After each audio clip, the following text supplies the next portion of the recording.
The open meeting law requires that I notify the public that this meeting is being recorded. Therefore, please be aware that an audio and visual recording of this meeting is being made and broadcast by Boston City TV, which is a part of the City of Boston Office of Cable Communications. And now I hand it over to Jerry. Great, and welcome everybody to the October meeting of the Disability Commission Advisory Board. And now I'll call the meeting to order, and we'll have introductions of the advisory board member. I hear myself a little bit on feedback, I don't know why. But anyway, we'll have introductions of the board members, and so if somebody would like to get going, my name is Jerry Boyd. I'm from West Roxbury, and I'm the chair.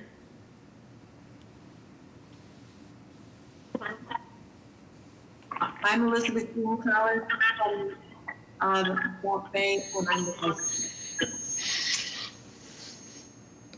Good evening, this is Dusia Lebowskaya, and I'm a commission member, and I'm in Mission Hill, Boston.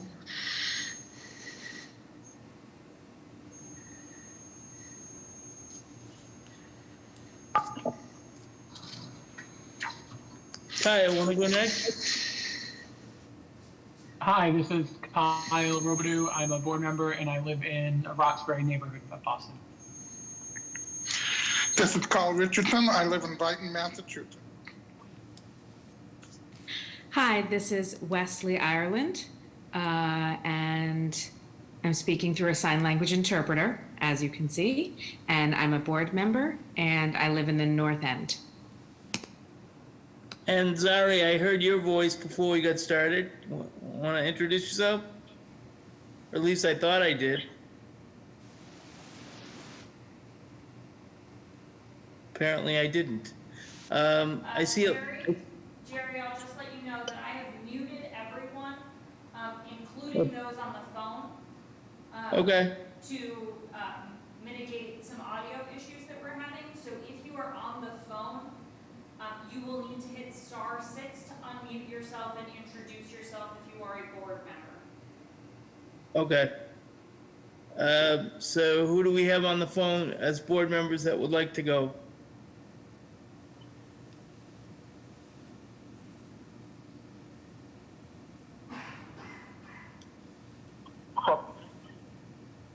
Hi, this is Zari. Can you hear me? Great. Yes, Zari, go ahead. Hi, this is Zari. I'm calling from South Boston. And I bet you the next person on the phone is probably Paul.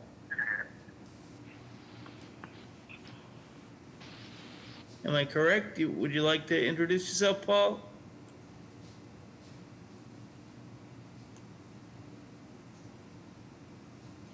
Apparently I'm not. Either I'm not or... I do know he's on the phone, even if he's not unmuted. So at least Paul Karen is in attendance. Okay. All right. Olivia, you want to go next? Yes, I'm Olivia Richard, and I am a board member from Brighton. Great, thank you. And not sure what to do about a couple of other folks, Jessica, but I guess we can move on. Do we want to approve the September minutes? Do I hear a motion?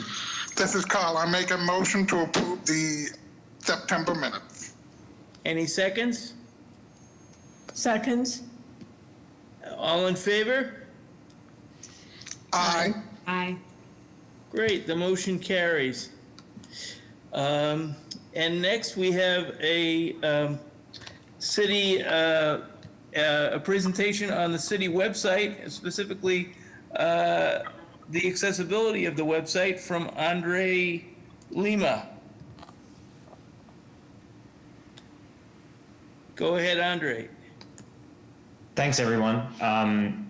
So my name is Andre Lima. I am a product manager on the city's digital team, which is part of the Department of Innovation and Technology.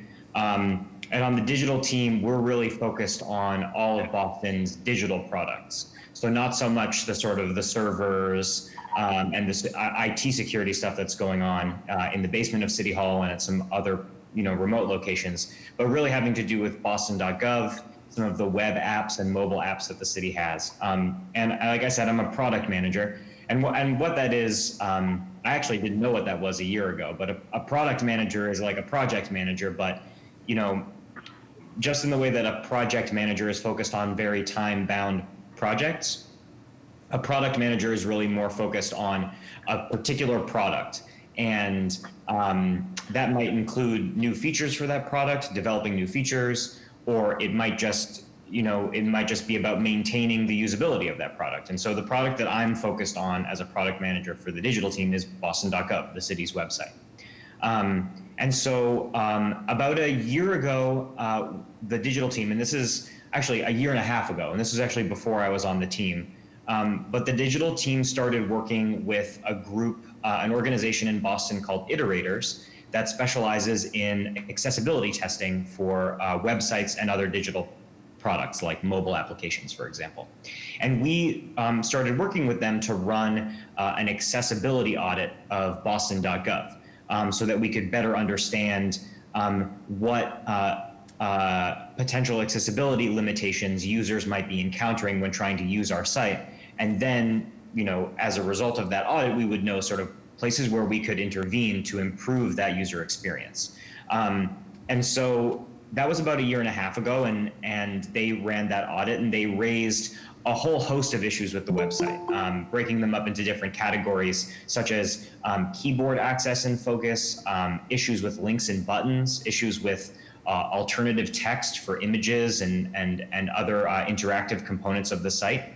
And so at that point, which is about when I joined the digital team, we had to decide where to start with all of this, because again, this wasn't just a project to understand where the problems were, it was to try and fix the problems and address some of the problems. So earlier this year, at just about the time in the year where most of the city staff transitioned to working at home, we started to try and address some of the first big chunk of issues with the website, which were keyboard accessibility issues. I didn't know a lot about keyboard accessibility before I started this project, but I learned a lot about how different people use keyboards as opposed to mouses to navigate a website. And Boston.gov, for folks who have visited Boston.gov, has a lot of interactive elements, and those interactive elements are accessible via mouse, but there hadn't been a lot of thought put into whether or not all the different interactive elements of the site were accessible via keyboards. And that includes, some of the sort of fancier components we have on the site, like drawers, which are like components that will drop down and show you more information that's actually hidden from view unless you press a particular button. That means things like image cards that will actually boxes that will become images when you mouse over them. And so Iterators helped us find all these places on our website where certain interactive elements were not available to keyboard users, or instances where for example, the order that elements on a web page appeared when tabbing through the web page with a keyboard were really strange and not intuitive at all. We had some issues that we discovered where a user using a keyboard to navigate the home page of Boston.gov, for example, would start tabbing through, and different elements on the page would be highlighted, but in an order that seemed sort of random. And so it would be very hard for a user to predict where the keyboard focus would appear next. And obviously, that's not an ideal user experience for someone trying to navigate the city website. When it would make much more sense for elements on the web page that are interactive to be highlighted in a particular order that corresponds to sort of the linear progression of the page from top to bottom. There was also no ability to skip content that might be redundant or unnecessary for a user who knew exactly what they wanted to access. So, I mean, for folks who have used the city website, you know that there is and this is pretty common across a lot of web platforms, a sort of left-hand side hamburger sidebar menu is what we call it. We call it a hamburger because it sort of like collapses. And sometimes you can just see the buns, and other times you can see everything that's in it.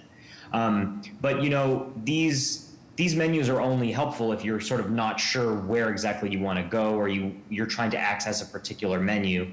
But if you're really trying to find something that's on the page you're looking for, but it might be way down at the bottom of the page, you don't want to have to toggle through all those different options in the menu just to get to the main content of the web page.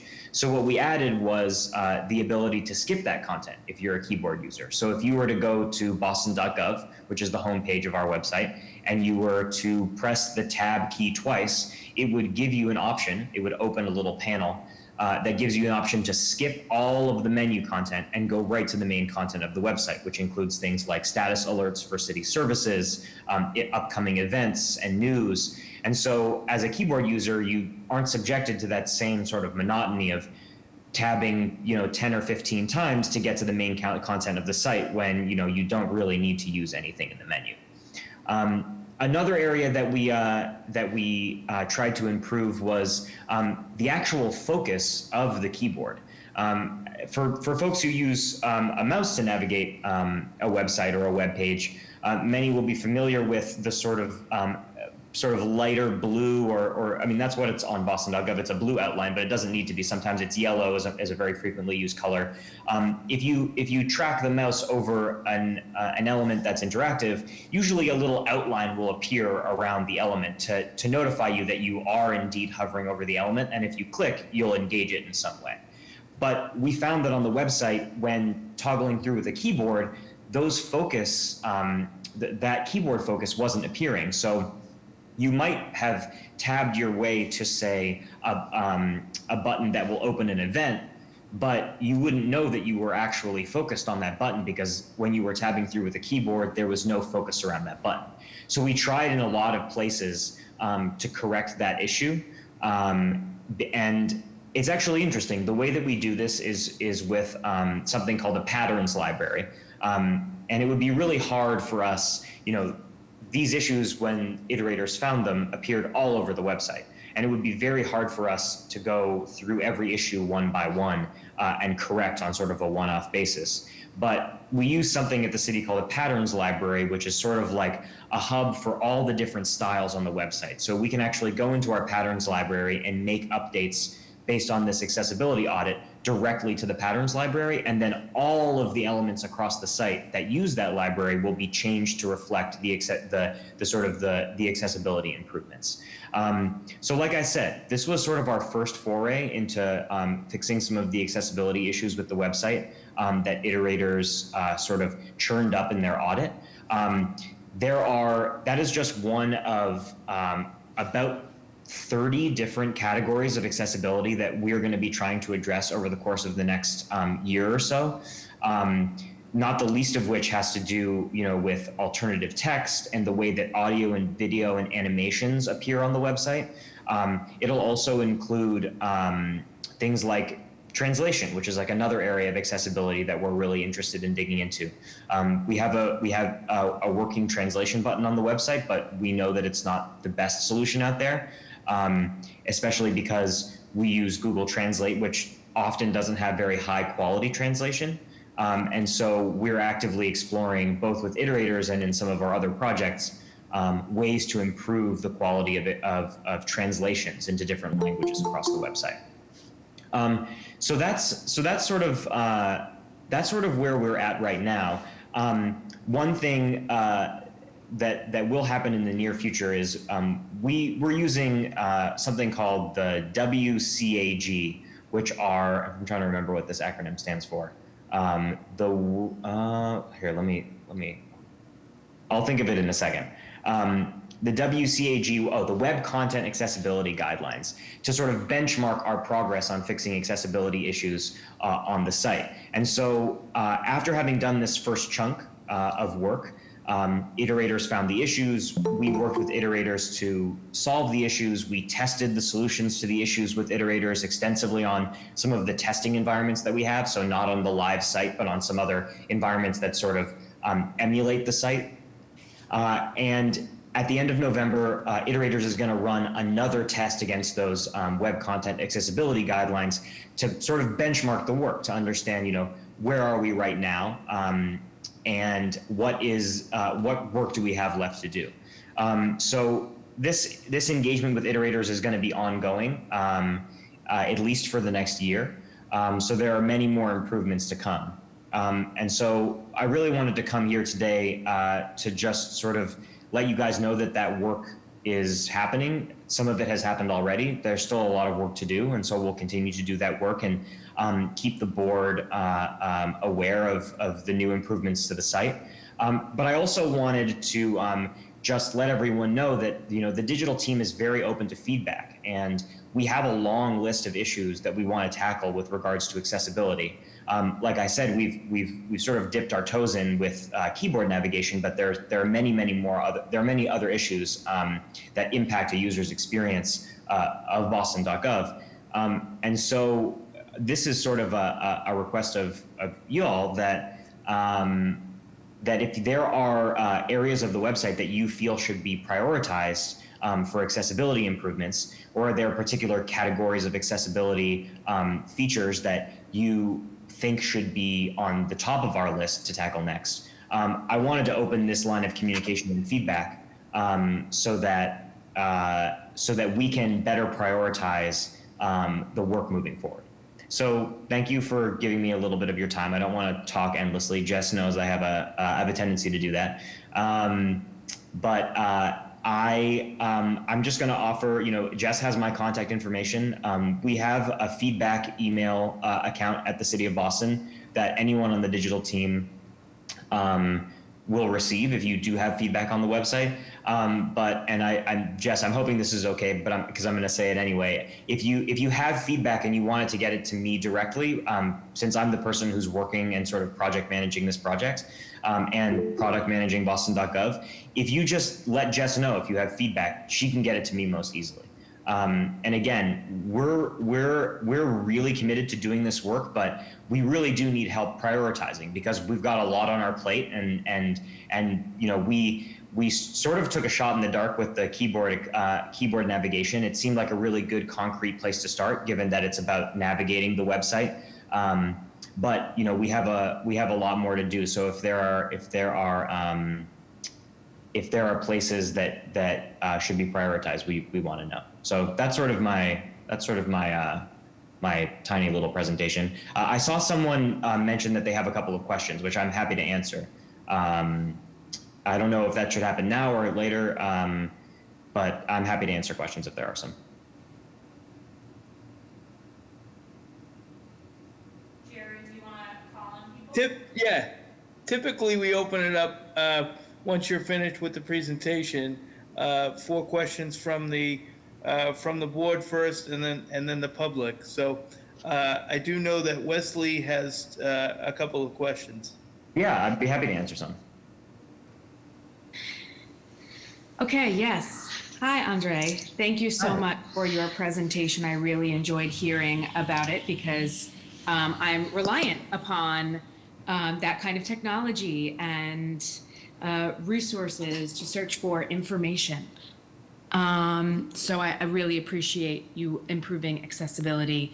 So I can't remember the last time when I visited Boston.gov, but I took a short look at the website and I was looking for the search engine. And I found out it was sort of like there was a magnifying glass there. I was wondering if you could maybe add like a box or a bar or something that people could click into and then type in to make it more obvious and easier for people to find the search engine. So that's one suggestion and a little comment.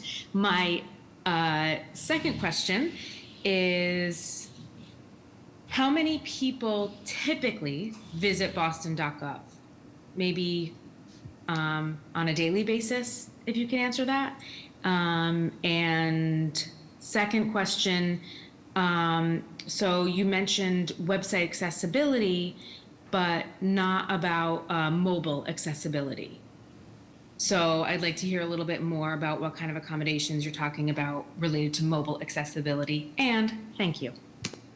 You're welcome. And I'll start with your first suggestion about the search, and I'm really glad you brought that up, because the search function of boston.gov is one of the features that's on our, what we call a roadmap, which is really our sort of like 1 to 2 year plan for the website. It's on the roadmap for improvement. We definitely know that with the search, there are a lot of improvements to be made, and that's really great feedback.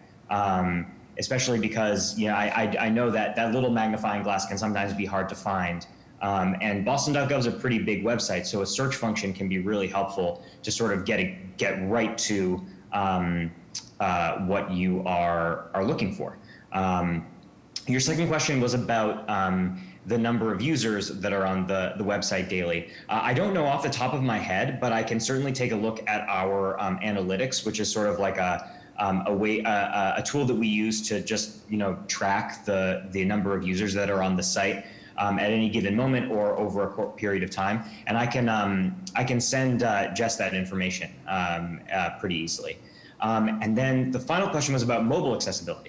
And that's definitely one of the areas that's in that sort of that next phase. And we've been talking about sort of how to prioritize mobile accessibility along with some of these other categories, given that mobile accessibility sort of like straddles all those categories, because you know, if there are accessibility issues, generally speaking, if there are accessibility issues with the sort of desktop computer version of boston.gov, there will likely be similar or the same issues with someone trying to access the website on a mobile phone or other mobile device. Most of the changes that we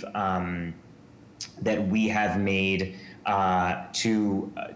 actually some of the changes we've made will actually apply to the mobile version of the website, because there aren't actually two websites. There's just one website that's sort of optimized for experiences on different sized devices with different constraints. But we'll definitely take that comment into consideration. It's actually something that we've talked about pretty recently about using the next chunk of time that we have with iterators to really dig into like optimizing the mobile experience for all users. So it's definitely on our radar, and I really appreciate your sort of validating that by bringing it up here. Hello, this is Carl. Can I ask a few questions? Carl, a couple of people had, or Elizabeth had a question before you. That's fine. Just put me Okay. somewhere in the queue. I don't have access to the chat. Just put me somewhere in the queue. All right, no problem. After Elizabeth, we'll be fine. Go ahead, Elizabeth. Well, I'd like to second Wes's suggestion or recommendation about with mobile, not only what was going on with mobile, but actually in my experience, and mobile versus desktop, which is mostly the two interfaces that I'm using, there are differences even with certain functions that will work well on a desktop and not on a mobile. As simple as I was just at a virtual conference that was in a different time zone. And on the desktop, it was easy to switch it to your own time zone. And on the mobile app, I saw where the button was, but it just wouldn't respond.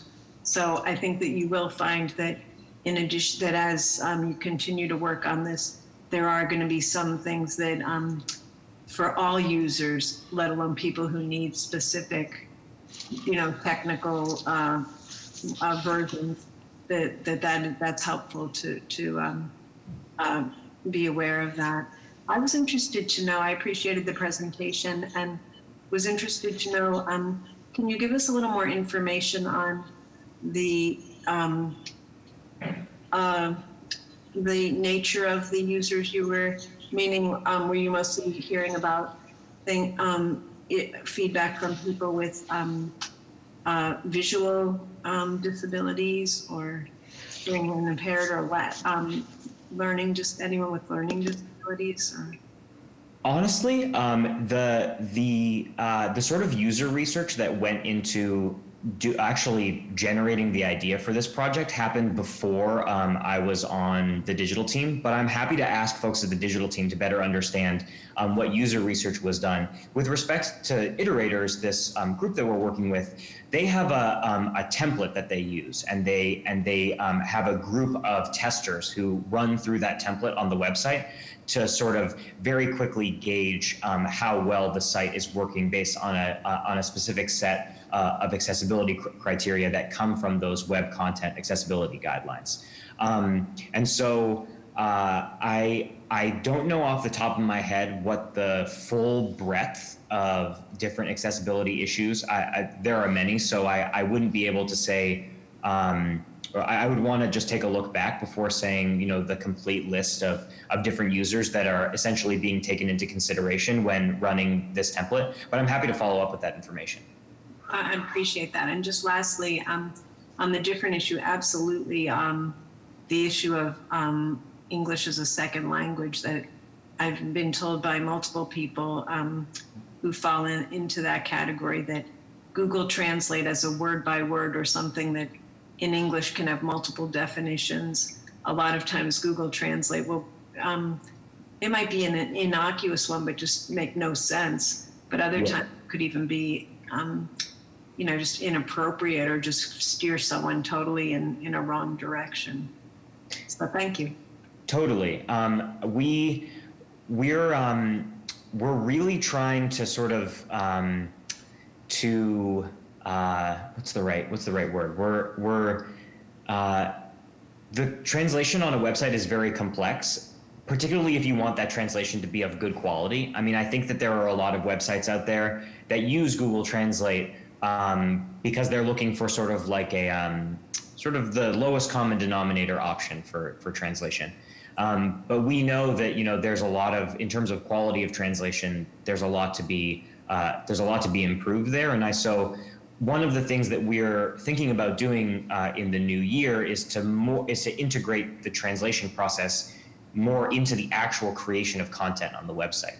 So instead of having Google Translate sort of crawl the website based on a user's request and using their Translate a platform to run that translation, we would actually have a system internally for translating content and then quality control checking that content, so that there would actually be multiple languages, multilingual content on the website that was unique pages. So it would almost create for really important content sort of like an alternate website in Spanish, for example, or an alternate website in simplified Chinese. And so that's something that we're thinking really hard about. We're trying to crack that nut this coming year.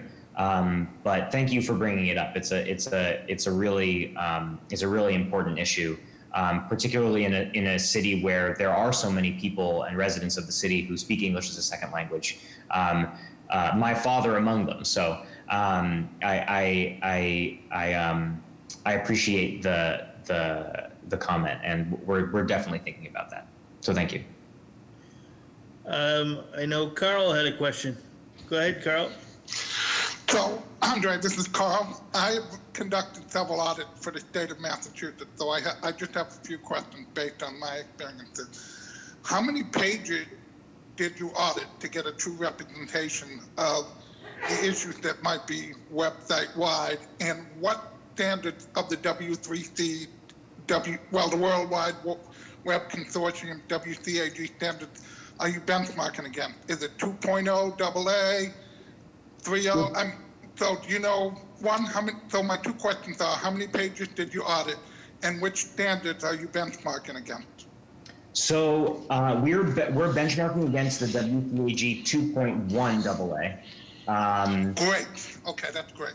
Yeah, and I would have to ask iterators for the full list of pages. It includes things that are actually outside Boston.gov, like some of our mobile applications. For example, we just had them take a look at the registry suite, which is an application that helps people online apply for marriage, death, and birth certificates. We also had them look at a totally new part of Boston.gov that didn't exist when we started the project, which is the new Metro List, which is a search for affordable housing in Boston. So I'd have to follow up with a full list of pages, but I can definitely tell you that the WCAG guidelines that we're using are 2.1 AA. Great, that means you're covering vision, hearing, intellectual disabilities, you're covering the spectrum, so I'm happy to hear that. And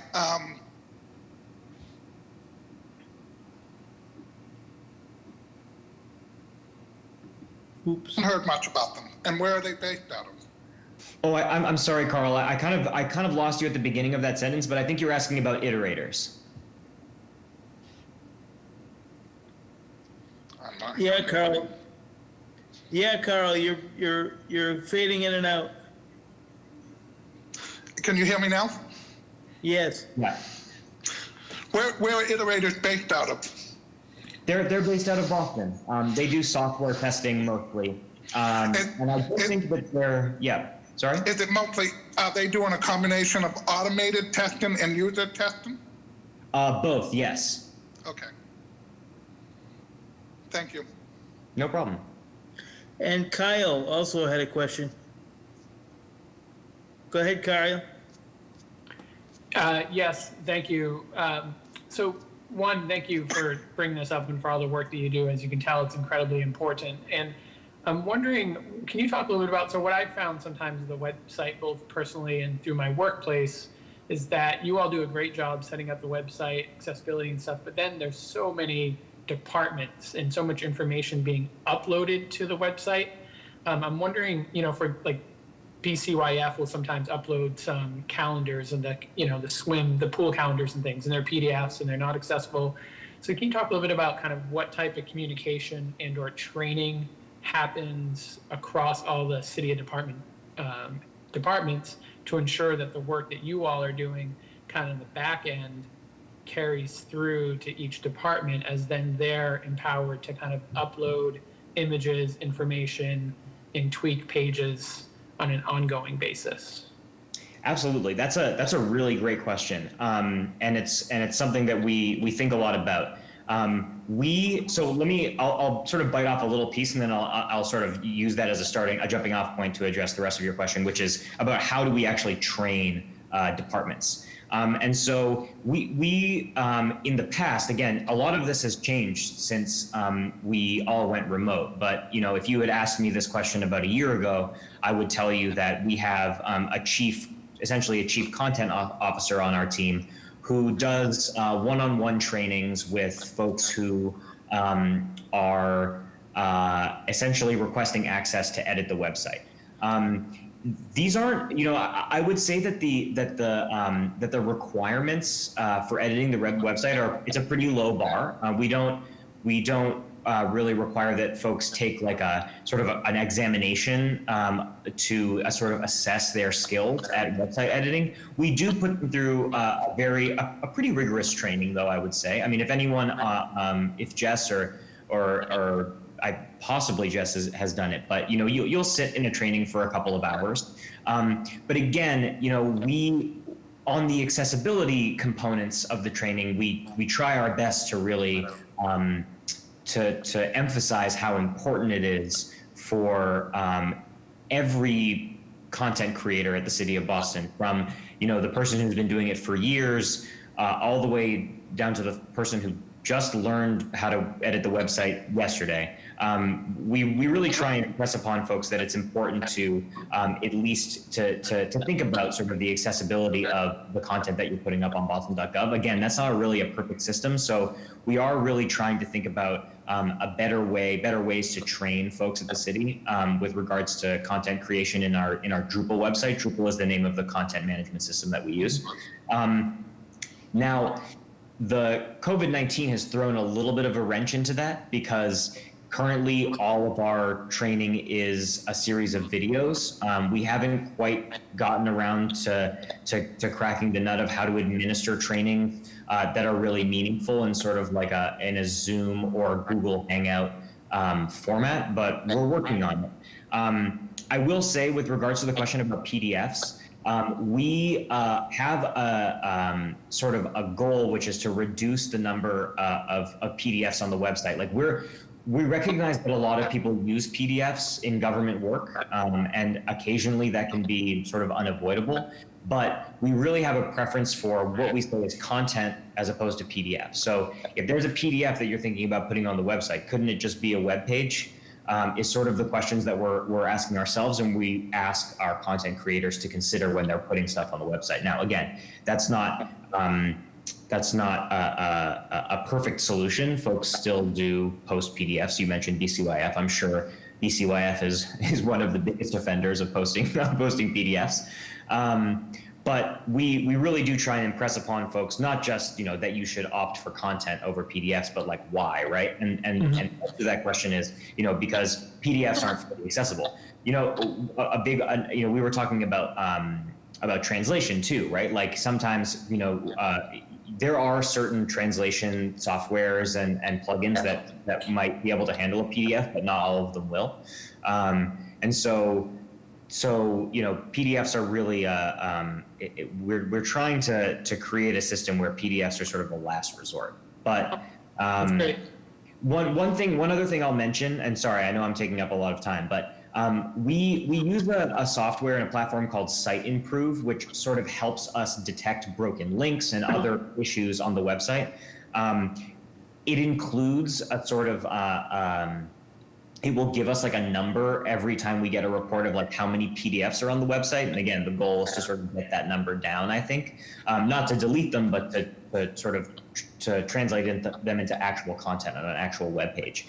What we're planning on doing in the new year is actually trying to integrate that site improvement software into the content editor on the website, so that when people, for example, someone who's putting content into a website and is adding a link that might be broken because the page no longer exists, they would maybe get a notification before they actually posted the page. And you can imagine some useful tools with regards to PDFs, right? If you were to remind folks of how many PDFs are on the website every time they tried to upload a new PDF, it might help deter folks from using PDFs as sort of like an easy fallback, as opposed to creating new content on the website. So I appreciate your bringing that up. Well, and thank you for that. And the BCYF, that was actually just a made-up example. I didn't want to throw any specific departments under the bus. I did it for you, no worries. The second one, just a request. I know 6 or 12 months ago, a representative from 311 came. So as you're talking about city mobile apps, I think Carl and other folks actually, those of us with vision loss, tested it during the meeting. Not overly accessible. So there's a possibility just as you're looking at city apps, just if 311 is not already on your list of reviews, seeing that it's so commonly used, it'd be great to take a look at that.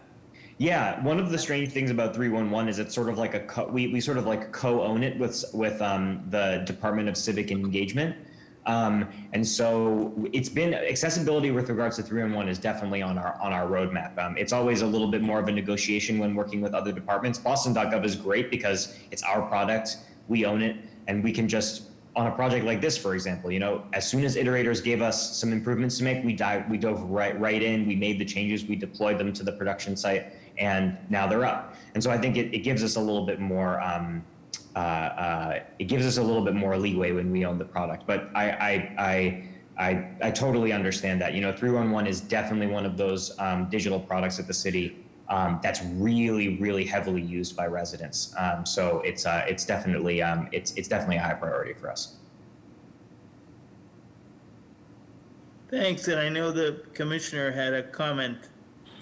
Thanks, Jerry. Thanks, Andre, so much for your presentation. It was really insightful and helpful. Just two really quick comments. First of all, I wanted to thank you very much for paying attention to the keyboard, because I'm one of those users who always uses the keyboard instead of the mouse. I love sticky keys and toggle keys and all the shortcuts I can find, so I really appreciate that. And I'm interested to go back on now and try it with all the things that you mentioned. And then secondly, I just want to let the board members know that we've worked with Iterators in the past. It's a local company, and they hire a lot of people with disabilities, people who are on the autism spectrum, and people who have some of the qualities that you would look for when testing a website. So we're really glad that Do It works closely with them, and they're a great organization, locally run, and we know them well, so kudos for using that organization. So thanks, Andre. We appreciate your presentation tonight. Absolutely no problem. I have a few questions that I'm going to follow up on that I didn't have answers for. And I just, before I go, I just wanted to just reiterate one more time that if you have feedback about the website, please let Jess know, and she can get in contact with me or send an email to feedback@boston.gov. One thing that's really nice about the digital team and working on the website is that, if someone emails about a very, very specific problem, like let's say that there's an element on the website that's not keyboard accessible that we might have missed, and you shoot Jess an email and let her know, it's possible that I could have that problem fixed by the next business day, the next week. I mean, it's a very quick turnaround process because we're really hands-on with the website.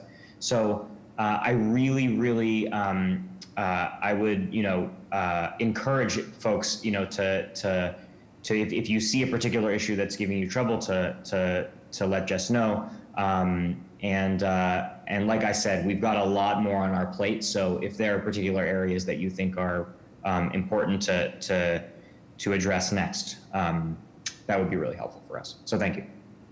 Great. Thank you for your time and your thoughtful presentation and your thoughtful answers to our questions and your willingness to work with us going forward.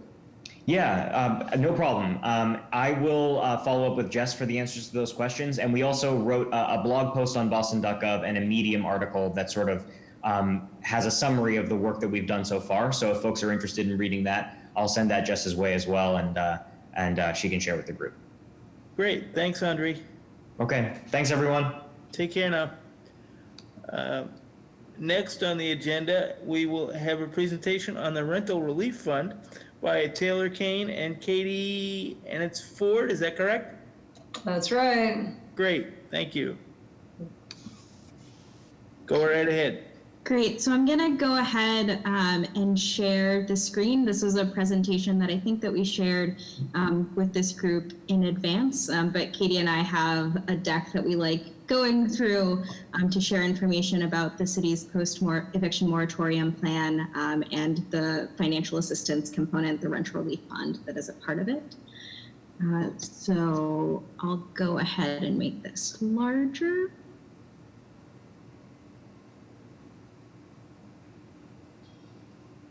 Great, and I'm going to turn it over to Katie. Great. So thanks, Taylor, and thanks everyone for having us tonight. My name's Katie Ford. I'm the operations manager for the Office of Housing Stability. Our office is part of the Department of Neighborhood Development, and we opened up in 2016. We were created within the Mayor's Housing 2030 plan, and we have been pretty busy pre-COVID and during COVID. We've been extremely busy, so we're excited to talk to you about what's going on with our office now that the eviction moratorium has lifted, talk about some of our ideas and our plan that have been put into action. So I'm going to go through some of those items with you tonight. Just to summarize our plan, it's a 3-point plan. I'll go through the first couple of steps, and then Taylor will take it over when we get to the financial part of it. So we have a communications part of it, legal assistance, and then financial assistance is how we're working on addressing the eviction crisis, or the eviction, now the eviction moratorium has been lifted. So initially, and I'll go through some of these items as well, before the moratorium lifted, we wanted to communicate with tenants about their rights whenever they received what's called a notice to quit from a landlord. So we sent out a mailer to 46,000 households in the city of Boston that we felt were at high risk of eviction. We also redesigned our website in order to make it more friendly for eviction defense. So it's really user friendly. You can go on there and click a tab if you feel like you're being evicted, if you need issues, if you have an issue paying rent, if you're having problems with your landlord, if you need shelter tonight, or if you have a housing search question. So those are the main things that our department receives calls about. We have a hotline, we receive hundreds of calls a week, and those were the #1 issues that we receive calls on. So we decided to break down our website in that way. The other thing that we worked really hard on is translating, and we're promoting a CDC declaration form, which involves the federal eviction moratorium, which I'll go over in a moment. And we're also working on hosting community meetings and participating in community meetings like this. And we're trying to also be on the City Hall to Go truck as much as we can whenever it goes through some of the neighborhoods that we feel are at high risk of eviction. For legal assistance, the City Council last week passed the Mayor's Housing Stability Notification Act, which I'll talk about. We also have a landlord pledge. We've added a couple Greater Boston Legal Service attorneys to one of our contracts for eviction defense, and we've expanded our Housing Court Navigator program. And we were also going to host virtual legal clinics for eviction defense. So if you want to go to the next slide. Thanks. This is a copy of what the front of the mailer looked like that went out to the 46,000 households. It was in multiple languages. It was actually in 11 languages, but I can only fit this on the slide. So when somebody received the mailer, it said, only a judge can evict you. Open this before you do anything. And then whenever they opened it, it looked like this. And inside of it, again, in multiple languages, it explained that, you might receive a letter from your landlord. The letter is called a notice to quit. It's not the same thing as an eviction order, and only a judge can evict you. And then there was a QR code for folks to take a picture with their phone, which would lead them to a website that, again, was in multiple languages, explaining tenant rights, a list of resources, and also pointing them to just, step-by-step process of what they should do, should they choose to, if they wanted to prevent, if they didn't want to leave their house. Go to the next one. So we sent this mailer out to 46,000 households in Chinatown, part of Dorchester, East Boston, Mattapan, Mission Hill, Roxbury, and the South End. We were able to use BPD overtime funds to pay for this mailer. We did a lot of research on where these mailers would go. What we did was we looked at unemployment filings. We looked at COVID positive rates at the time when this mailer went out, which was the first week of October. We also looked at our eviction prevention task force that had convened at the end of 2019, issued a report. So we looked where previous evictions had been filed, and when we layered all that together, these were the neighborhoods that we felt were at the highest risk of eviction. The Housing Stability Notification Act, again, passed unanimously by City Council last week. The mayor introduced it the first week of October, and then within 2 weeks it was passed, so we're really excited about that. It is yet to be signed into law. We are finalizing the documents, but what this act does is it requires your landlord, whenever they are serving you with a notice to quit, which is the first step of an eviction process, or a notice of non-renewal of lease, to give you a list that our office will draft, and that's drafted, is being reviewed, of financial resources and legal resources available to tenants, as well as a list of basic rights for tenants. So again, very excited this passed. We think it's essential for tenants to have this information and access to resources. It's something that's never been done before in the city of Boston. We're really excited about it. And then the landlord pledge is something that is a really good tool as well. That's also available on our website. So what we did was our chief of housing, Sheila Dillon, was able to get a little over 30 large landlords, which doesn't sound like a lot, but that's actually tens of thousands of units that are managed here in the city of Boston, to agree to abide by the CDC moratorium, engage with their tenants in working on a repayment plan for back rent, accepting rental assistance from the state's rental relief fund, as well as the city's, including cooperating with the document process that tenants may need in order to receive those funds, and also work with tenants on recertifying their income and adjusting their rent if they're a Section 8 or a mobile voucher holder. So the CDC eviction moratorium is the federal eviction moratorium that went into place as soon as our statewide eviction moratorium lifted on October 17th. And that is in place through the end of the year. It was basically the Centers for Disease Control said, it's a health risk if there's an eviction. So, but in order for this to happen, and it also does not somehow prevent your landlord from taking you to court, but in order to prevent your landlord from kicking you out before the end of the year, and the court from ordering that to happen, you need to fill out a declaration form that, again, is available on our website in 11 languages. And the declaration form, basically, you're declaring that, you make under $99,000 a year. If you were evicted, you'd become homeless or would have to double up in a house with other people. So it's really just to prevent the spread of COVID, which is what they're saying evictions could spread COVID. And so it's this is how we're making sure that people invoke their rights under this moratorium. This is a really small copy of the form that is available online. And again, if you know anyone who's having issues paying rent, we strongly encourage them to sign this form and give it to their landlord if they've received a notice to quit letter or anything from the court as soon as possible.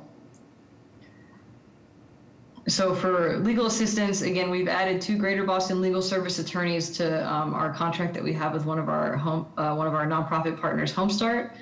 We were able to use BP overtime funds to pay for this, and we predict that this will help us prevent another 215 evictions each year. We've also expanded our Housing Court Navigator program, which we piloted last year and was very successful. It used to have a Housing Court Navigator sit in the courthouse on New Chardon Street, but now in the COVID world, now we have 2 people sitting at the virtual counter, and it's really one-of-a-kind program. It helps connect tenants with legal resource, not just legal resources, but financial resources and social services for housing search, so they can either pay back rent or be connected with resources that'll help them pay first, last, and security to move somewhere else should they choose to do so. So we're really excited about that program and that it's expanded. And then again, we're also going to host eviction defense clinics. And now I'm going to pass it over to my colleague Taylor to talk about the rental relief fund. Sorry that I advanced that slide. It's all right. I knew what it said. But as Katie mentioned, in addition to the work that we're doing around ensuring that tenants have access to information about resources available at this time, their rights, and legal assistance, we recognize that an important component of our post-eviction moratorium plan is around financial assistance. And so this is where the Rent Relief Fund comes in. So the Rent Relief Fund reopened for new applications this past Monday of the prior week on October 19th. The applications will be accepted on a rolling basis until funds are exhausted. So what the Rent Relief Fund does is it provides rental assistance to households who are experiencing difficulty paying their rent as a result of COVID-19.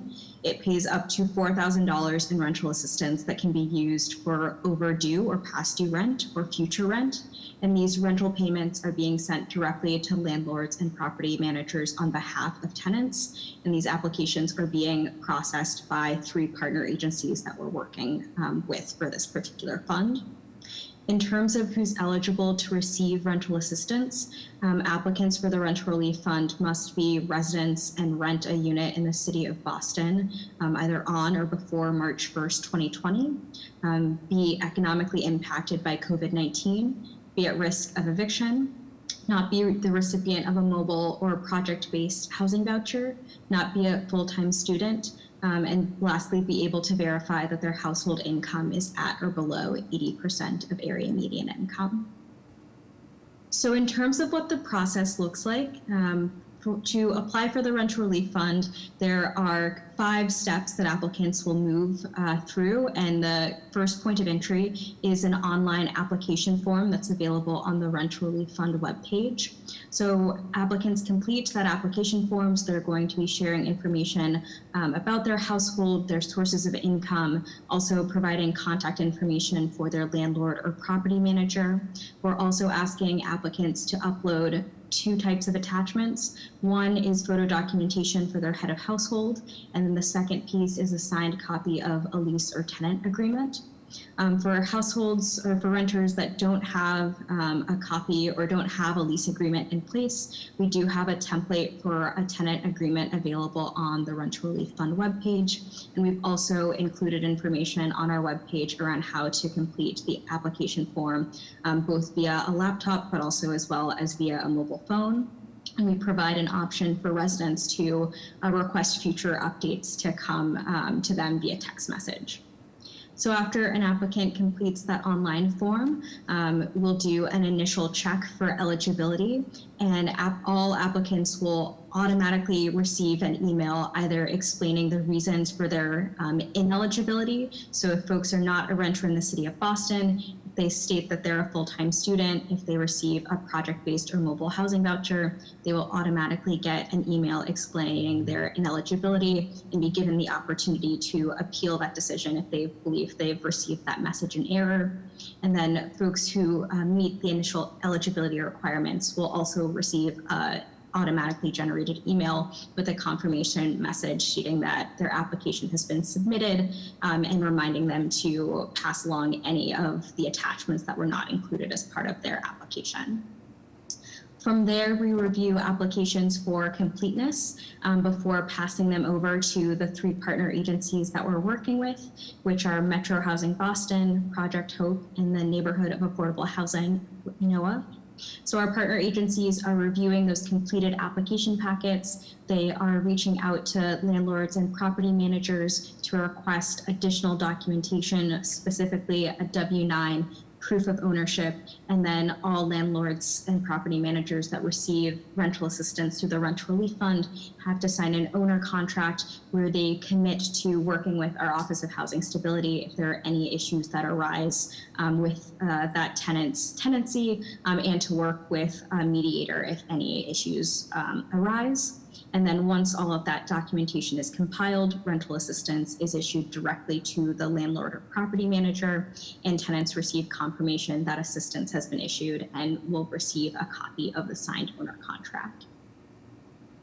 In terms of the materials that we've put together to support applicants who are working through this process, in addition to having a link to the online application form on the webpage, we've also put together some commonly asked questions documents that are both for tenants as well as landlords and property managers. We have a one-pager on the Rent Relief Fund, the template for the tenant agreement that I mentioned, and then a template for the owner contract, which is also available on our webpage. And then there are lots of ways that folks can help get the word out about the resources that are available to renters, landlords, and property owners at this time.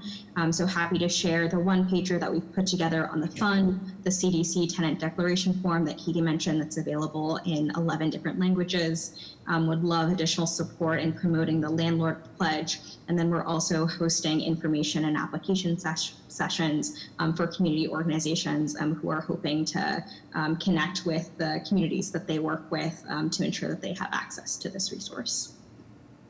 And I think that's all we've got. Hi, Taylor. Thank you for the presentation, and your office is really doing great work to help the residents of Boston, at this time. You just said that this is Jerry, by the way. You just said that you were hosting community events or working with community organizations. Do you have a list of those that you're working with, or how do we get a community organization in touch with you who might, have a group of constituents that would be interested in the fund or in your office? Yeah, so there are multiple kind of points of entry for folks. So we have a link to a sign-up form that community groups can use if they're interested in either hosting an information session or would like to receive additional materials about the Rent Relief Fund. So can share that form with Jess, who can circulate it with this particular group. And then directing folks to the Rent Relief Fund webpage, as well as the Office of Housing Stability's webpage, is really kind of a one-stop shop for all of the work that's happening in the city right now around keeping tenants in their homes. Great, thank you. And I know that we as board members would probably know several organizations that would love to work with you guys. So I know Ducia has a question. Yes. Hello. Good evening to Taylor and Catherine. Thank you so much for your presentation. And my name is Ducia again. And first of all, I want to piggyback on what Jerry said. It's an amazing project that you both are doing, and I think that there are a lot of communities that could definitely benefit from this. And I had a few questions so I had two questions. Because I do a little bit of casework on the side, and so there are two things that I'm curious about. The first one, that information that you were posting, like the letters that you mail out to different communities, are they also in? I forgot the word of it.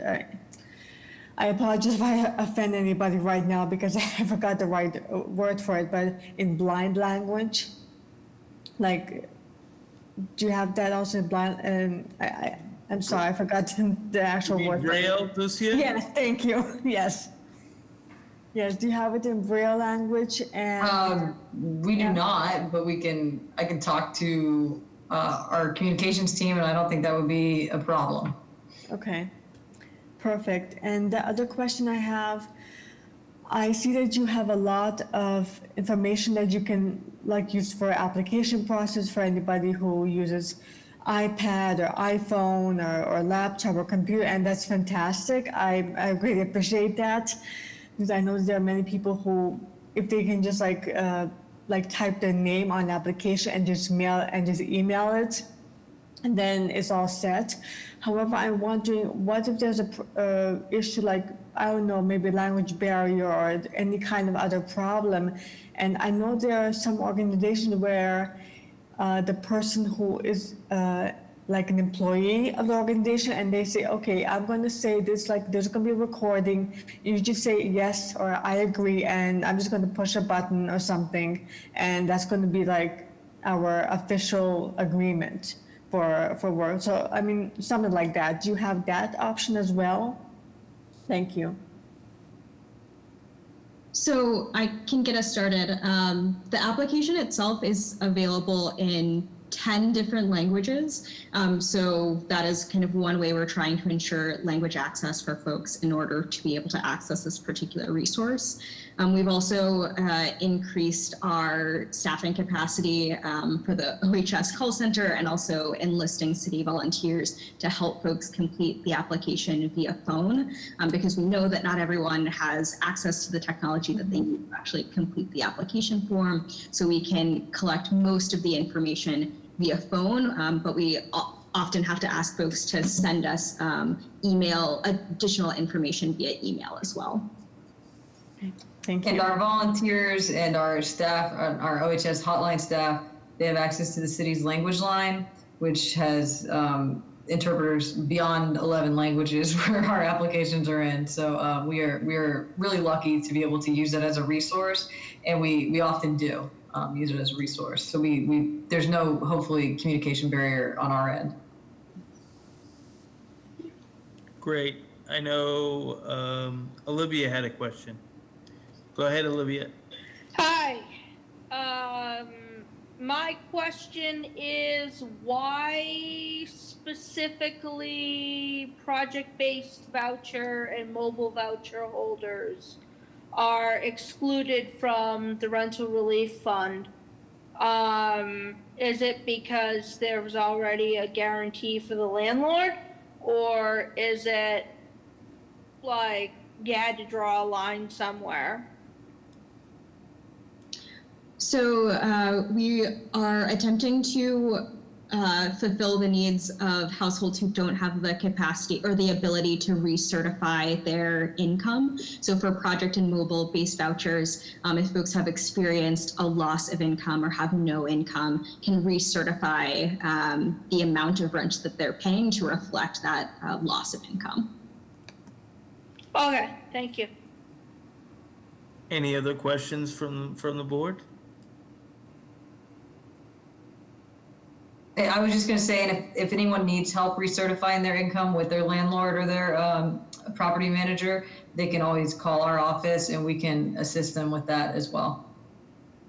Oh, that's a great resource. I from my time in public housing, I always hated the recertification process myself. I always. Everyone does, Jerry. Yeah, I always used to break out into a sweat, even though I had nothing to worry about. I always used to be like, what are they gonna try to find out or whatever, Yeah, we have a workshop for that online as well, so people, if you want to relive those days, you can watch the video online. Yeah, so any other questions from the board? Any questions from any members of the public? Well, thank you both for your great work that you're doing, Katie and Taylor. And again, please forward that information to Jessica about how community organizations can get in touch. And I'm sure that, through our networks, we'll get some individuals and or organizations in touch with you. So thank you.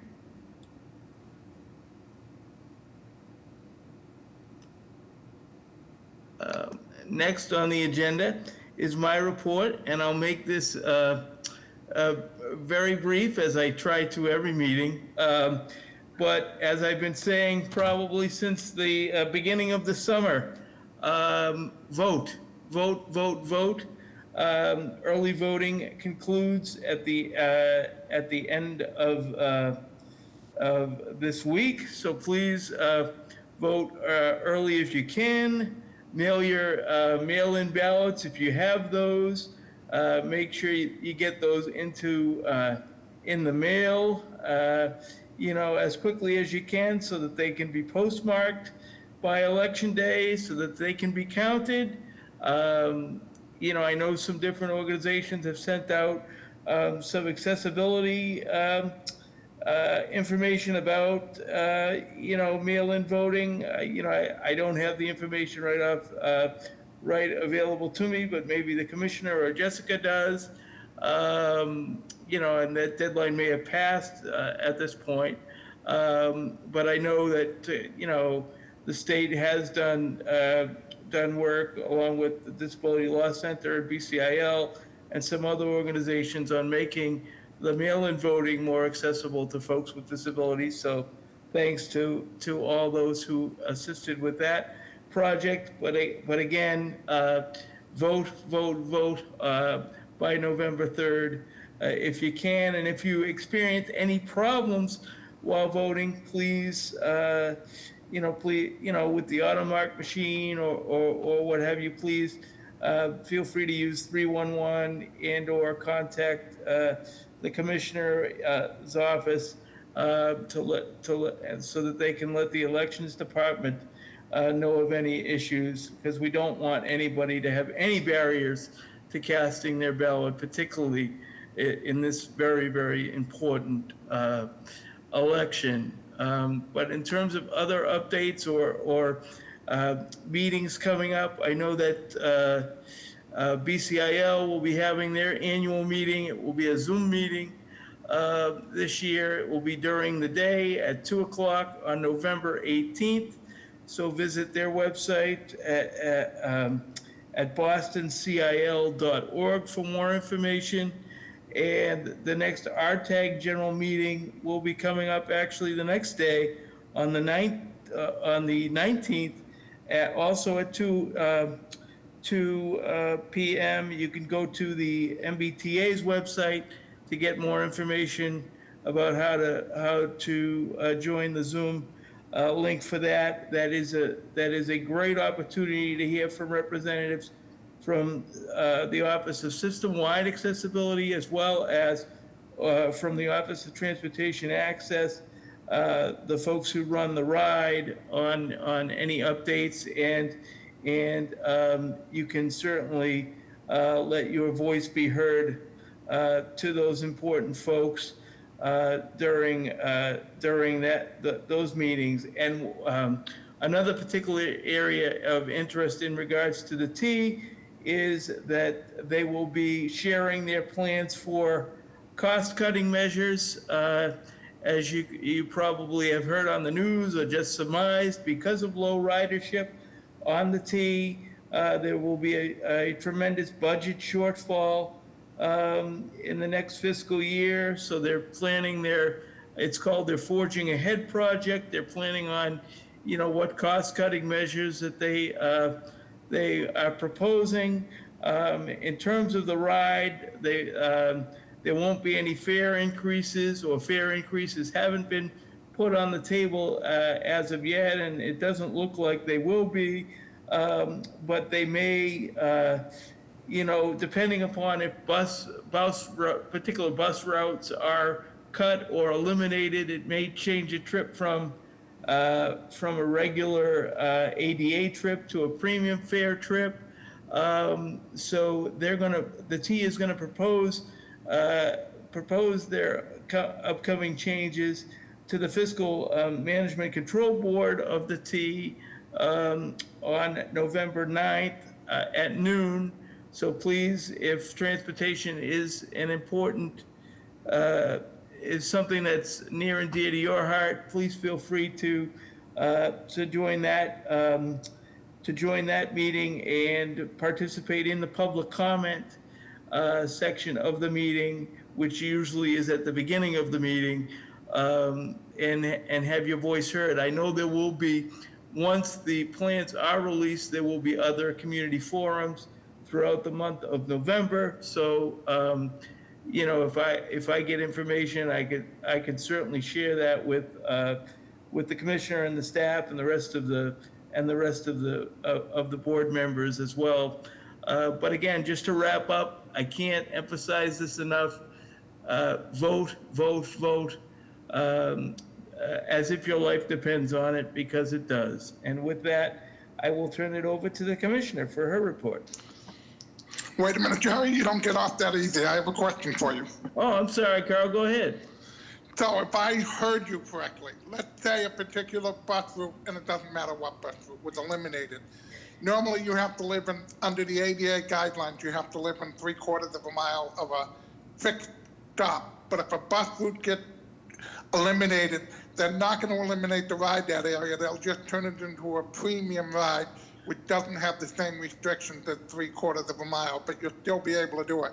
You'll just, instead of paying $3.15, Right. you'll pay $5. That's the understanding as of now. Again, the actual proposals will be released at that November 9th meeting, but that's my understanding at this point. The only way that actual ride service would change is if the T changes their hours of operation, which is also, I believe, on the table.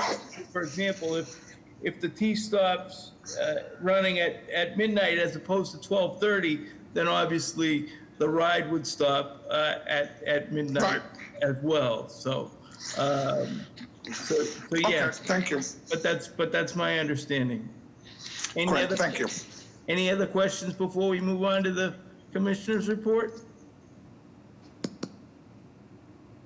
Hearing none, now is the Commissioner's report. All right, thanks, Jerry. So I will jump right in to follow up on your remarks about voting. I will reiterate that the election is next Tuesday, November 4th. Early voting goes through the end of this week. It's at City Hall through Friday. So if you haven't voted yet and you want to vote early, please make use of that option before Friday. Commissioner, it's actually the 3rd, not the 4th. Oh, I'm sorry, the 3rd. And I'm sorry, I didn't mention that in my report either. Okay, So, yeah. I know it's next Tuesday. I had the Yeah. date. Definitely next Tuesday. Okay, the 3rd, good to know. And Jerry also mentioned the accessible accommodations for mail-in ballots with the electronic option, which I know a lot of advocates did a lot of work on that this year, and that was really great that they were able to get that in place before the election. So please, if you did use that option, let us know if you have any feedback on that. We'd love to take some feedback back to people in the elections department and other colleagues that we work with to let them know how that worked. To talk about the City of Boston's polling places, all of our polling places are wheelchair accessible, and they are all outfitted with an AutoMark machine. That being said, I do realize that Jerry contacted us earlier last week to let us know about some difficulty with an AutoMark machine, and I want to thank Jerry for bringing that to our attention.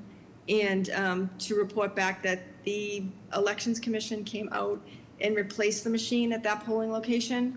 And I don't know specifically what was wrong with it, but apparently it was broken when Jerry went to use it, so he was unable to make use of it.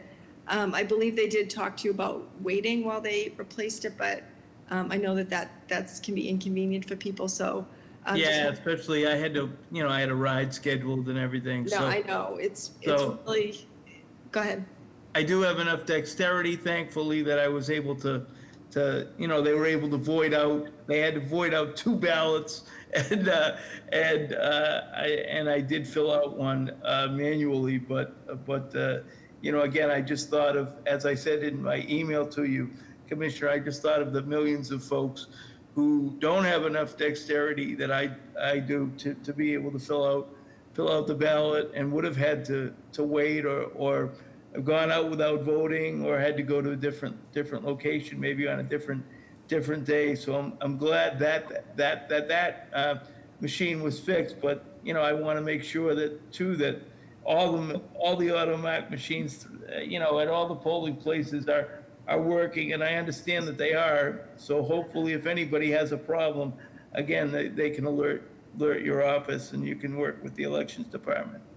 Yes, please, if anyone has any issues at all with accessibility and voting, let us know, because the Elections Commission definitely wants the feedback, and they do put a lot of work and effort into ensuring accessibility, so we're always disappointed to hear that, and our apologies on behalf of the city, Jerry, and I'm glad that you were able to vote, but we understand your remarks that someone who may not have had the time or isn't as empowered as you are to, report the issue, it definitely has an effect on the public in general. So thank you very much for bringing that issue forward to us. Yeah. All right. Secondly, I wanted to talk about the advisory board. Thank you all so much for your service. You know how much we all appreciate you for your input and the work that you do bringing this information back to your communities. And on that note, we have 2 openings on our advisory board. John Winsky stepped down last year after a long time on the board. He was one of the original members back in 2009. So we miss him, but we're still in touch.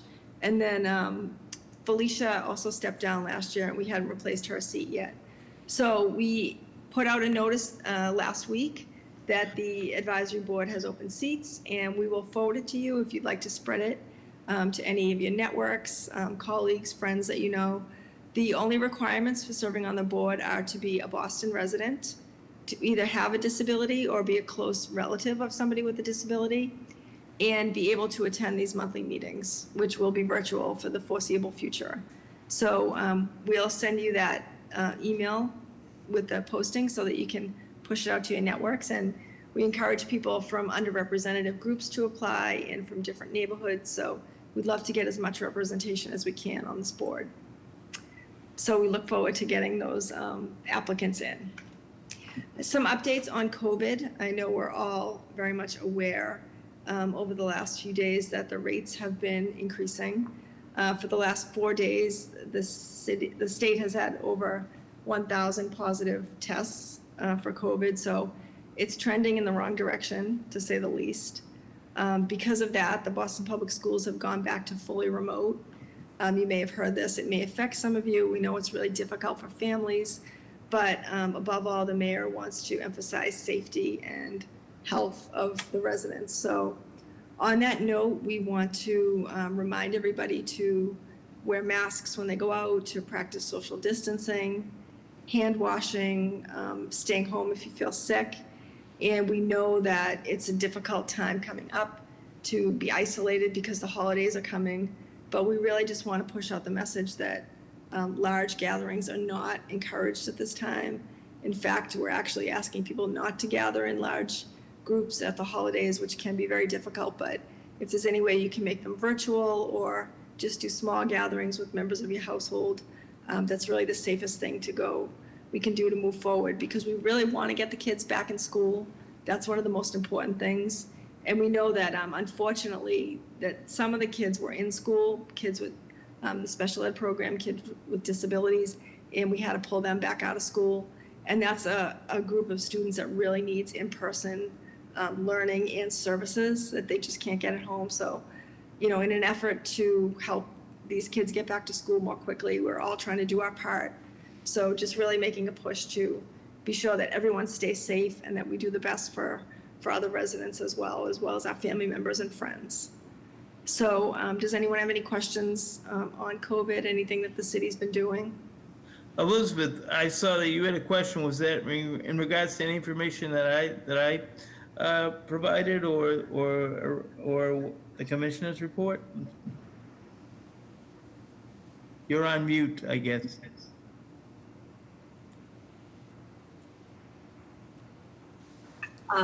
Thanks. Yes, this was a couple of on a couple of the things that came up. Going back to the voting, I agree that feedback will be very important.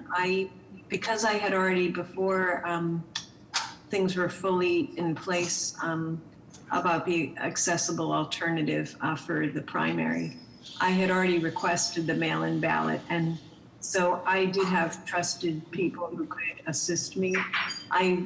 Like Jerry, sometimes I can do it, but the fact that I knew I only had one ballot, unlike an in-person situation where there wouldn't be a second ballot opportunity. So I did that because I just saw an article in today that I didn't read yet, but bookmarked to read later, that for mail-in ballots, that handwriting is being looked at as, like comparison of what's on file for you about handwriting. And so it might be less problematic. It might only pertain to a small number of people in Massachusetts relative to other places. But certainly if people have had changes in their situation, I was concerned when I saw that. And with the AutoMark machine, for people who are voting in person, they're taking appropriate measures about sanitizing those areas? Yeah, the city has very strict protocols in as far as safety in voting. So I don't know exactly what they are from the Elections Commission, but I know they're taking it very seriously. I know that they're having people social distance, and I can find out specifically about cleaning, but I know where the city's taking it so seriously.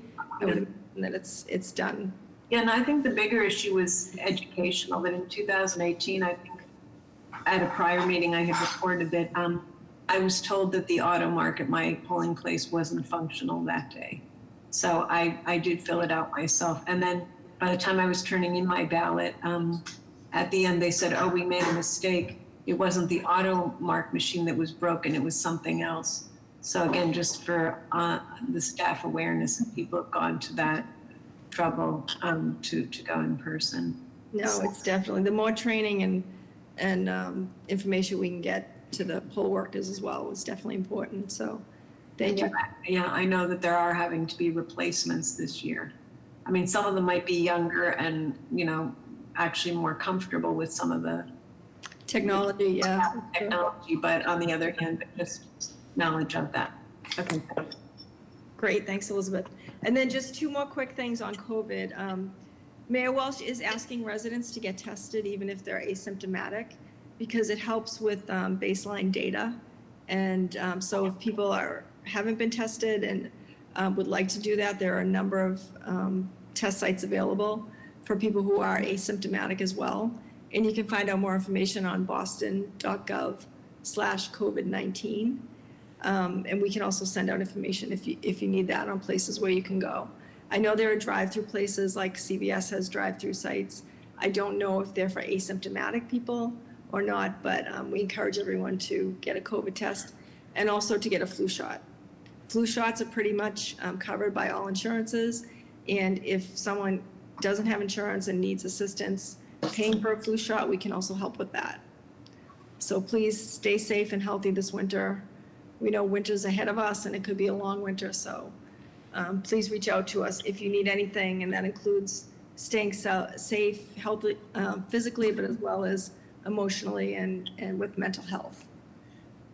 Commissioner, I just have a question in terms of the, I know the mayor said yesterday during his briefing or when he was talking to one of the news outlets, if you can afford to pay for a COVID test, we encourage you to do so. Can your office help with payment for COVID testing too, if folks can't find a free testing site? I don't know about that. Jessica, have you heard anything on that? I was gonna say, I'm happy to speak on that. What I imagine, so I will say that I didn't hear that remark. What I imagine that to mean is that if you can afford to pay for the COVID shot, or COVID test, sorry, I'm getting my health concerns confused.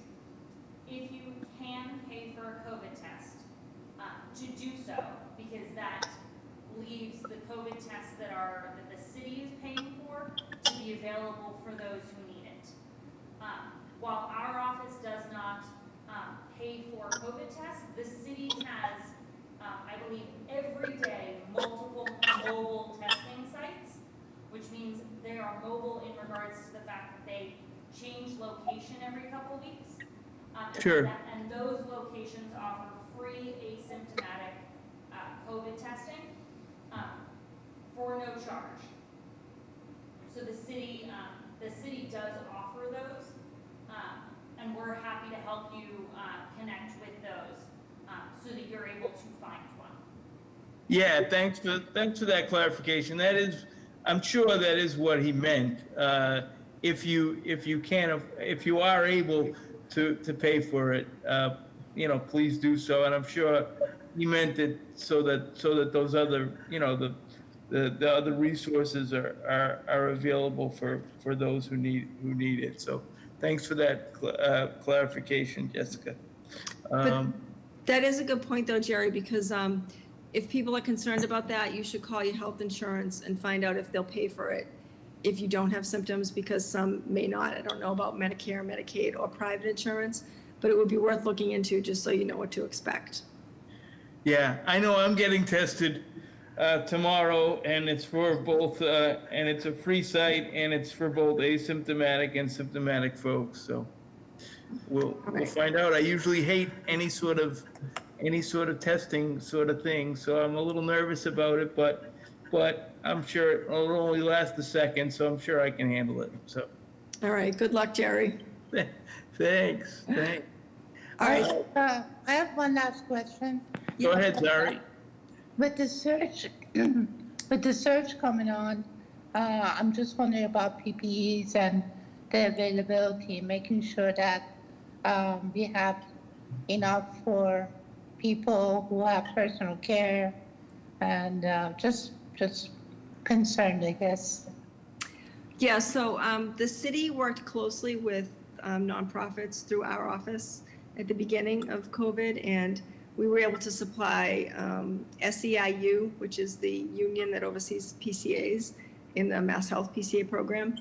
And then they were also able to get PPE from other sources. So as far as I know, SEIU has a lot of PPE on hand, mainly masks and some gloves, I believe. In addition to that, I know BCIL has a number of masks for individuals who need them. The city is not doing PPE right now. It's not really something the city does as a matter of its course of business. And actually, the city can't pay for things like that to give to individuals. It really has to use its money very specifically, because we take money from people, so we can't give things to nonprofits without a whole bidding process and things. It's just very complex the way the city budget works. But we were able to give the PPE that we did through a grant that we had gotten at the beginning of COVID. So now that grant money's been exhausted, we can't actually supply PPE. But that being said, we are working with the other organizations to, keep tabs on them, make sure they have it. And last I heard, I know they did have a lot of it on hand, but that is on my to-do list to circle back and just to see how they're doing. So BCIL is always a good resource for people who have questions about things like that. And you can always reach out to us too with specific questions. I know if you test positive for COVID, Mass Health will send you 2 weeks worth of PPE for your PCA. Great. That's great. I didn't know that. I was going to say, this is Jerry, I was going to say that I know Tempest, one of the large PCA fiscal intermediaries, did have a supply, at least at the beginning of COVID. I don't know if they still do, or from what Olivia just mentioned, maybe that's why they have a supply, so that they can give it out to anyone who's positive. So that's good to know.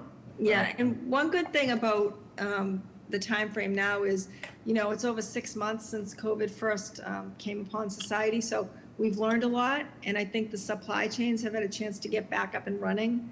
So I don't think we have the low numbers of availability that we had in the beginning.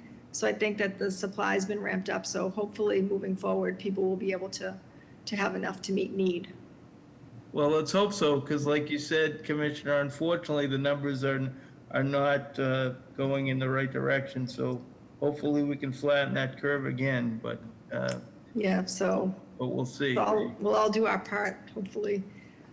Okay, so then a few other updates I have. Reopening Boston. We're still in the process of reopening because, as we know, everything was shut down back in March and April. So one of the things that you're probably aware of is that we had a ramp distribution program where we gave out portable ramps to restaurants who had open seating in the street so that people could get from the sidewalk down to the new seating area.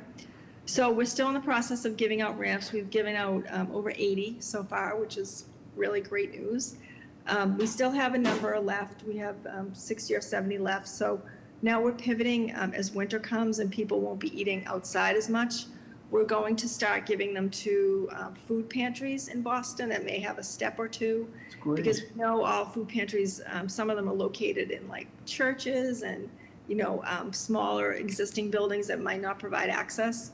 So we had a great meeting with the Greater Boston Food Bank, and we're going to be working with them moving forward to hopefully distribute some ramps to food pantries in the near future. Also, another initiative we're working on is our office is going to be purchasing some clear face masks. They were made by the Boston Lyric Opera with some money they got from a city grant. And they were able to put their staff to work instead of designing costumes and things like that. They were able to sew these masks.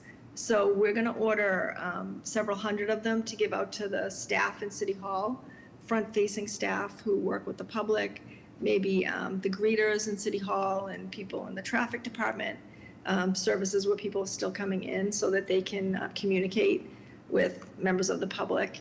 And we're also going to give out some, reserve some for people, individuals who request them for a communication need. So hopefully that will happen in the next few weeks.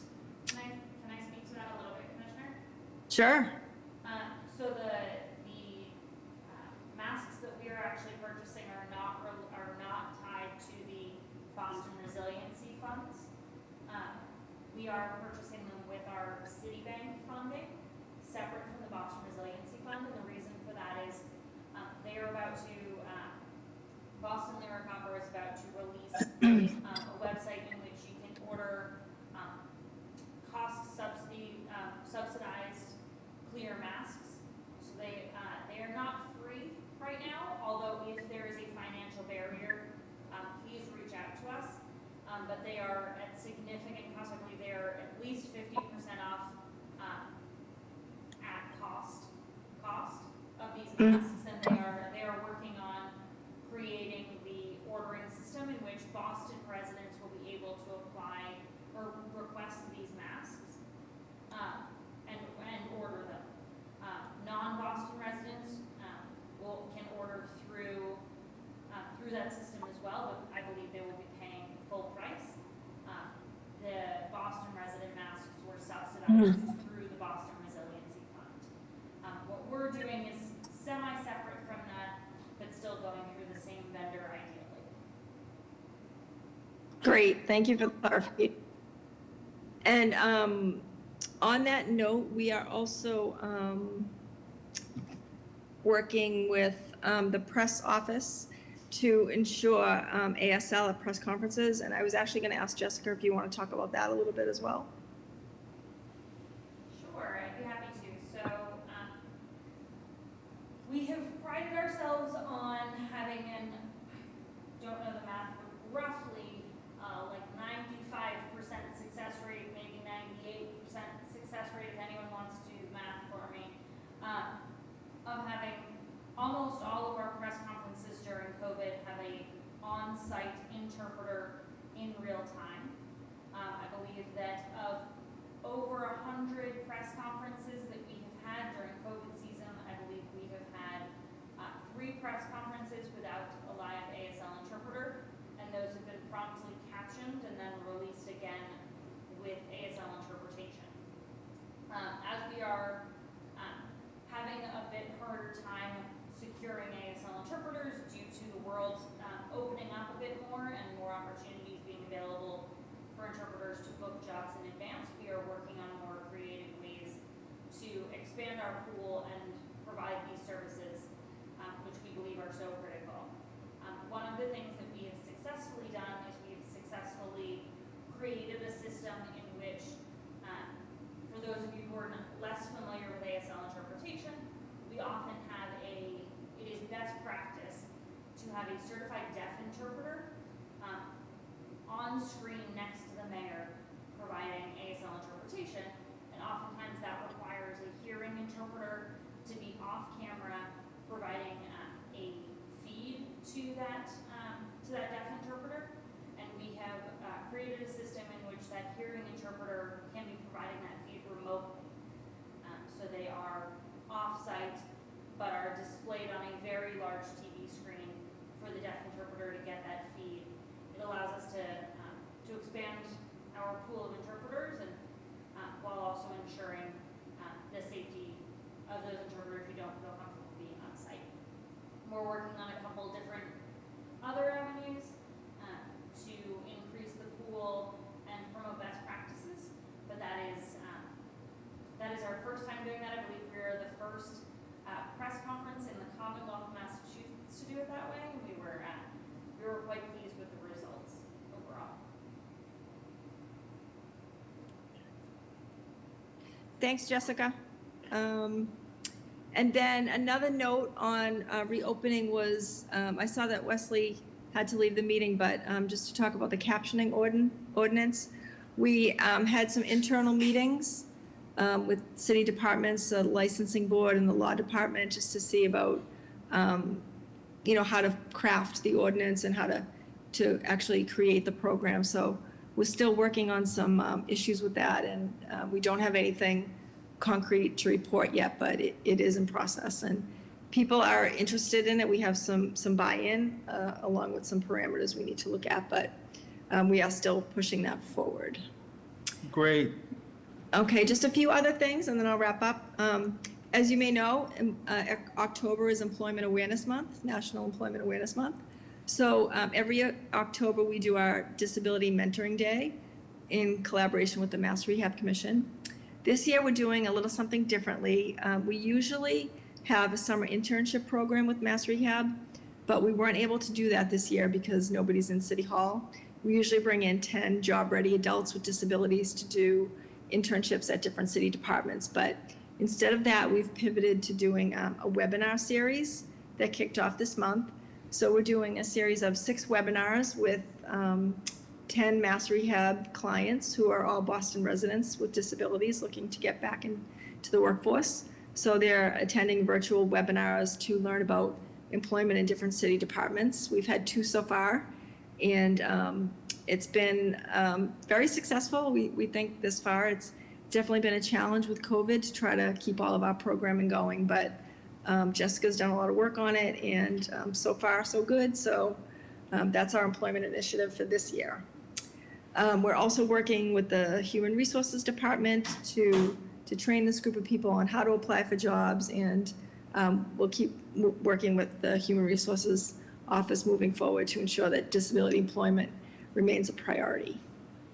And then just a few updates from other things that we had talked about previously. The mayor appointed a health equity task force to look at COVID, and he also appointed a disability representative to talk about disability and look at equity through a disability lens. So the task force is wrapping up their work on recommendations. So I'm able to get a look at it before it goes public to give some input on disability equity. So hopefully that report will be out soon. And then we're also doing some other systemic work in the city to increase accessibility. I may have reported on this last month, but our office was recently allotted a voting seat on the Public Improvement Commission, which is the department in the city that oversees streets and sidewalks. So now we'll have official votes on all these cases that come before the city to do work on sidewalks. We'll be able to mandate that the access is the way we like it and need it to be to meet compliance and go beyond compliance.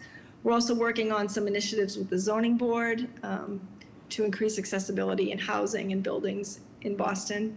I'll have more information on that next month, hopefully. And City Hall Plaza, still working through details on the agreement. I don't have an update, but I know I promised one before the end of the year, Elizabeth, so I will have that next month for you. And then just one final note to wrap up my report. I spoke with David Corse, who runs the Abilities Expo. You probably all have seen that it's being held virtually this year. So I have a meeting set up to talk to him later this week to see if he's doing cities virtually or if it's just a whole national thing. But if it's going to be a virtual thing, city by city, maybe the Abilities Expo can actually come back to Boston. So we'll find out about that, and I will report to you as soon as I get more information on that. Great. And just, then, go ahead. And just to clarify, Commissioner, too, our next meeting will be in December, correct? December, I'm sorry, yes. It's the combination of November and December. Right. So one more meeting before the end of the year. And then Right. Jessica did ask me to throw it to her to talk about a survey that a city department is doing. Thank you, Commissioner, and I apologize, I've gotten word that my audio is pretty bad, so can you guys hear me? Yeah, although, again, it sounds like you're in a fishbowl, but. I'm not sure whether or not that's just because this room is very big and the ceilings are high, because I don't see any fish, but. I don't think so, because before, when we've done these meetings every other month, you usually come through loud and clear, so. Well, I'll try and be brief. So the city's Office of New Urban Mechanics is working with a Northeastern lab called the Scout Lab, and they are working towards, they're assessing remote community engagement in the city of Boston. What that means is how we engage with the community virtually these days due to COVID. They are looking to get feedback on any meeting that you participate in virtually. That includes this meeting. So I am going to put a link in the chat. It's a very brief survey. It talks about kind of your experience doing these kind of meetings, not your experience within this meeting. So what that means is we don't get any feedback. This isn't about whether or not Commissioner and I do a good job presenting, but what is your experience as a member of a community participating in a virtual meeting? So they're looking to get data. If you guys could fill it out, that would be great. Again, we don't get any of the results. We don't know what it says. If you actually hate that these meetings are virtual, put that on there. If you love it, put it on there. If you'd like things to be better, put it on there. It's a very short survey, and any input would be greatly appreciated. Hey, Jess, can you also email that in case we, don't stick around for the, don't click on it before we end the meeting or whatnot? Absolutely. I will add it to the list because Taylor also already sent me a couple of the resources. Great. Could I ask a quick question? Go ahead, Elizabeth. Jessica and Kristen, would that be, Commissioner, would that be helpful, given that all the more so for a disability commission, that this format even has a higher level of need for prioritization on Zoom, even if there are some things about it that in-person contact would be better? Would you proactively say it would be helpful for us to give that feedback, or it doesn't really make a difference? I will say that if you have input about virtual engagement as a person with disabilities, please put that in there. I think there are multiple spots for comment in which you can write in your experience. Please, I think there are, I don't know how much data is being collected.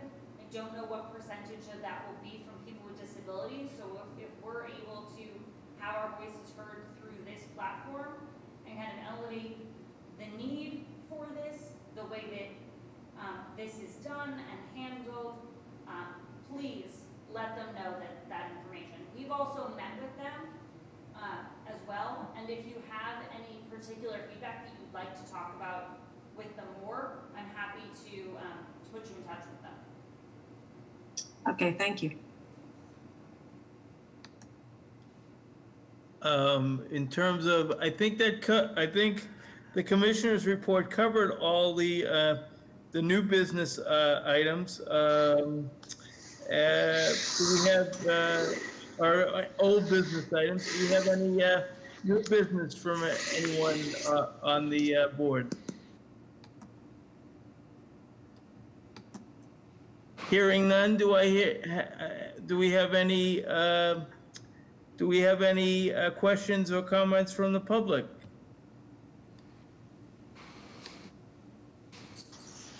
Hearing none, You know what I'm gonna say next. do I have a motion to adjourn? Second. I make the first motion and then whoever seconded. Kyle seconded. All in favor? Aye. Aye. Aye. Everyone? Happy holidays, everybody, and stay well and safe. Yes, everyone stay safe, stay well, Everybody. and vote and stay engaged. Thank you, everybody. Thank you. Thank you.